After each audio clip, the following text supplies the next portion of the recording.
गेल्या काही महिन्यापासून मराठवाड्यामध्ये अनेक ठिकाणी धाडसी चोऱ्या करणाऱ्या चोरट्यांच्या हिंगोली पोलिसांनी मुसका आवळलेल्या आहेत। आपल्यासोबत हिंगोलीचे पोलीस अधीक्षक नीलाभ रोहन सर आहेत।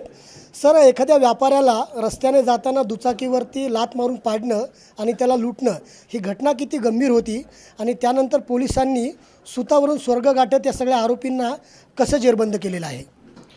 ते घटना 30 जनवरी रोजी घडली होती। जे आरोपी होते ते जालना जिल्ह्याचे होते। 3 आरोपी जालना जिल्ह्याचे, एक परभणीचा आणि 2 आपले कापडसिंगीचे होते। ते ज्यांनी केली ते जालनावाले होते। त्यांना इमिडिएटली आमच्या पथकाने 2-3 पथक करण्यात आले। ते सर्व ठिकाणी गोपनीय माहिती काढली, CCTV फुटेज वगैरे बघितले आणि त्याच्यानंतर इमिडिएटली 48 तासाच्या आत त्यांचा डिटेक्ट करण्यात आला की कोण आरोपी आहेत आणि त्याच्यानंतर 12 तास अजून गेला की सर्वांना अटक करण्यात आली आणि पूर्ण मुद्देमाल रिकवर करण्यात आलेला आहे। ते गुन्हेगारांचे जे काही होती त्याच्यामध्ये ते मॅक्सिमम जे सेक्शन्स आहेत ते लावून आणि त्याच्यावर कारवाई करण्यात येत आहे। हो सर, यामध्ये मुद्देमालामध्ये काय काय आहे? पूर्ण रिकव्हरी झालेली आहे का आणि आरोपींची हिस्ट्री काय आहे पूर्वीची? मुद्देमालामध्ये जवळपास 11.4 तोला सोना आहे, दागिने आहेत सोन्याचे, आणि चांदीचे 3.6 kgचे दागिने आहेत। काही रोख रक्कम आहे 15,000 पैसे आणि ते सर्व मुद्देमाल 100% रिकवर आहे।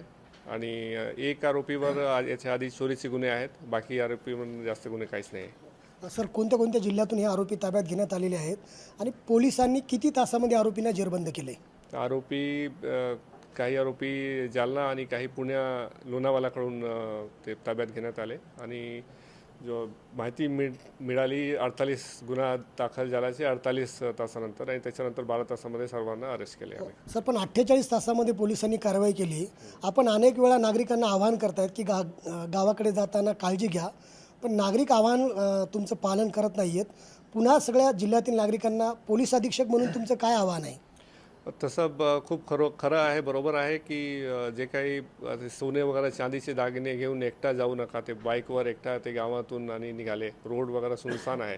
ते आरोपी काही ठिकाणी आम्ही पेट्रोलिंग वगैरे बंदोबस्त ठेवून, पण प्रत्येक ठिकाणी पॉसिबल नाही आहे की आमची प्रेझेन्स राहो। ते सुनसान जे तुम्ही जर बघितलं जे लूट झाली ज्या ठिकाणी, ते सुनसान रस्ता आहे, कोणीच असत नाही।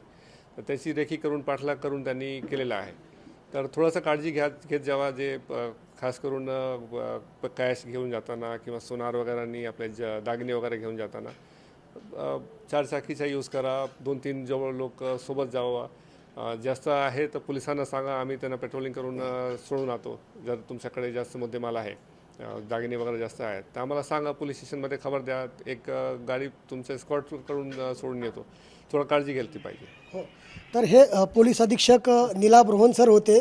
हिंगोली जिल्ह्यामध्ये ज्या चोरट्यांच्या घटना घडत आहेत, नागरिकांनी काळजी घ्यायला पाहिजेत। पोलीस हे सुरक्षित नागरिकांना सुरक्षा देतीलच असं आवाहन केलेलं आहे आणि त्यामुळं आता नागरिकांनी गावाकडे जाताना पोलिसांनी याची माहिती द्यावी आणि स्वतःच्या प्रॉपर्टीची आणि घराचं देखील सुरक्षा ठेवावी असे आवाहन पोलीस अधीक्षकांनी केले आहे। संदीप नागरे, साम TV न्यूज, हिंगोली।